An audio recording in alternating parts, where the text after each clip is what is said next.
તો જો આ ગુંદા લઈ આવ્યા છે અને બધાને જય માતાજી, જય શ્રી કૃષ્ણ અને જય ગુરુ મહારાજ. તો જો એને ગુંદા ખાવાનું મન થાય ને એટલે આવું બધું એ આદરી દે અને એને આળાય ન સડે. બોલો તો મિત્રો આપણે જો ખાવું હોય ને આપણે આળા કરવી તો એનું કાંઈ મતલબ નહીં. એટલે હું છે ખાવું છે તમારે ને આળા કરવી છે તો મિત્રો આપણે ફર્સ્ટ ક્લાસ મસ્ત મસાલો તૈયાર કરી નાખ્યો છે ગુંદાનો. અને તો ગુંદા ત્રણ બફાય છે આપણા અને પછી આપણે ગુંદામાં ભરવાનો છે. તો આમાં મેં નાખ્યું છે શેણાનો લોટ, ખાંડ અને બધા મસાલા, મીઠું, મરચું, હળદર, ધાણા, જીરું અને કોથમરી અને ટમેટા. હવે કાંઈ બાકી છે નહીં, બસ એટલું નાખ્યું છે. અને તેલ અને ગુંદા બફાઈ જાય એટલામાંથી ઠળિયા કાઢીને આમાં મસાલો ભરી દેવાનો, પછી વઘાર નાખવાના અને કઢી કરી નાખવાની. અહીંયા આપણો લોટ તૈયાર થઈ ગયો છે બંધાય. જે અહીંયા લોટ છે એટલે હું હમણાં રોટલી કરવા વહી જાઉં.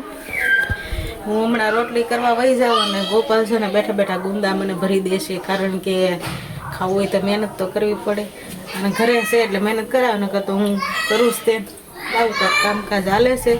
તો તમારે બધાને કેવું કામકાજ હાલે છે એ પાછા કહેજો કોમેન્ટ કરીને. અમારે તો જો હાલે સિઝન વગર ગુંદા હાથે આવી જાય. તો હાલો મિત્રો, તો ફાઇનલી અત્યારે આપણે તો ગુંદા ભરવા મીઠા છે.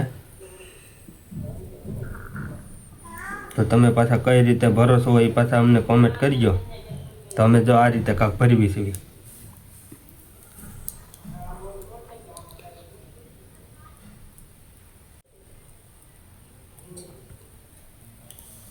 તો મિત્રો તો આપણે ચાલુ કરી દીધું છે. 3 ગુંદા ભરી દીધા છે.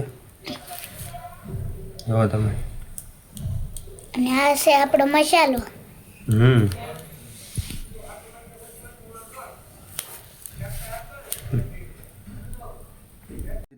જો ગાય મારા પપ્પાએ ગુંદા ભરી દીધા છે અને એટલા ગુંદા આપણે તૈયાર થઈ ગયા છે. જો હજી ભરે છે એક ગુંદું.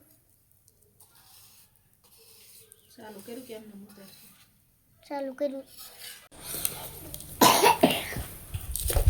તો ચાલો મિત્રો, તો આજે આપણે રોટલી બનાવવાની છે ચૂલામાંથી, કારણ કે ગેસ ઉપર તો બહુ ખાધી કા, એટલે હવે આપણે તો ચૂલા ઉપર ચાલુ કર્યું છે. એમાં એવું છે ચૂલે રાંધવી ને તો મજા આવે અને બેઠા બેઠા રંધાય નિરાતે. એમે મજા આવે ને. ગેસનો પ્રોબ્લેમ છે કોઈ એવો ન થાય, કારણ કે મિત્રો ચૂલાનું છે એ તો તમને પણ ખબર જ હશે કે ચૂલાની મીઠાશ કેવી આવે અને ગેસની મીઠાશ કેવી આવે. જો તો એને છે ને એને ગુંદા ખાવાતા એટલે ભરી દીધા. હમણાં હું રોટલી કરીને અને શાક વઘાર નાખું એટલે બે થોડું થોડું કામ કર્યું એટલે થઈ જાય. ભેગા મળીને કામ કરવી એટલે થઈ જાય. તો મિત્રો તમે પાછા કોમેન્ટ કરજો અમે જો આવી રીતે કામ કરવી છે, કારણ કે અમારે બેન તો છે જ નહીં, 3 ભાઈઓ છે એટલે હું છે આપણે પહેલેથી કામ કરતા આવીએ છીએ. વાસણ ઉટકેલા છે, બધું કામ કરેલું છે, કપડાં પણ હાથે ધોયેલા છે, બધું કામ કરેલું છે અમે.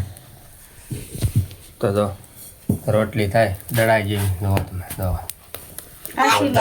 કાચી નો તો કાશી નો ગોપાલ ને કાશી રોટલી નો ભાવે. બળી જાય ને તો હાલશે પણ કાશી નો.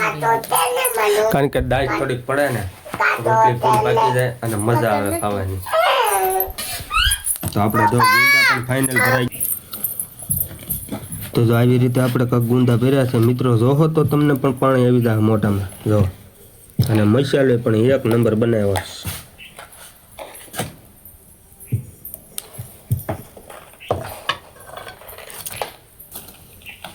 તો એટલો મસાલો તો આપણે વેચ્યો છે, તો આને આપણે સાઈઝમાં રગડી કરીને અને નાખી દેવાનો છે. કઢી બનાવવાનું ફર્સ્ટ ક્લાસ. તો જો અત્યારે અમારે માનુબેનને જો ટ્રેનિંગ આપવાની ચાલુ કરી દીધી છે, કારણ કે રોટલી અમારે પણ થઈ ગઈ છે એટલે તો છે ને નાકે બાકે હાથે અડાડતા નહીં, નકર રોટલી બગડશે. અલગ રાખવી દો હે.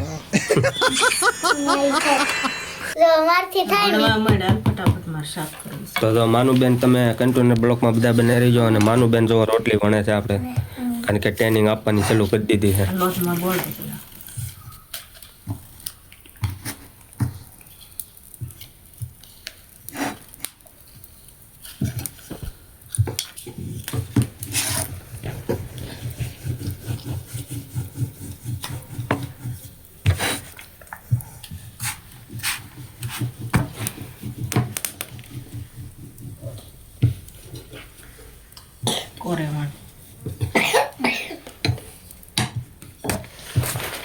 મિત્રો તો માનું બેન રોટલી બનાવે છે એકદમ ગોળ, પછી જોઈ ભારતના નકશા જેવી ન થાય.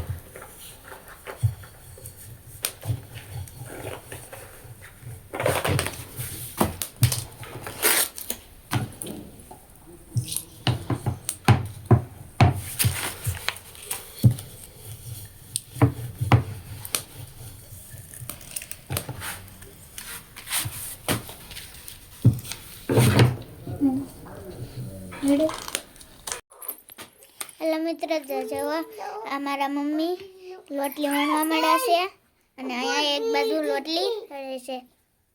જો અમારા બબુબેન કાક કહે છે. તો મિત્રો ફાઇનલી અત્યારે આપણે તો ગુંદાનું શાક પણ મેકી દીધું છે ચૂલે, અને આપણે આ શાક બનાવવાનું છે ગેસ ઉપર. તો જો આપણે કઢી પણ નાખી દીધી છે ચણાના લોટનું કરીને, કારણ કે પેલો મસાલો થોડોક વધ્યો હતો. વજર ન હોય તો કરવો પડે. અને આ આપણે શાક બનશે કઢીવાળું. તો મિત્રો તમે બધા કોમેન્ટ કરીને કહેજો, તમે કઢીમાં બનાવો છો, તેલમાં બનાવો છો, મસાલો કે સવાણું ભરી હા સવાણું ભરીને બનાવે, કોઈ અમે તો ચણાનો લોટ ભરીને બનાવ્યો.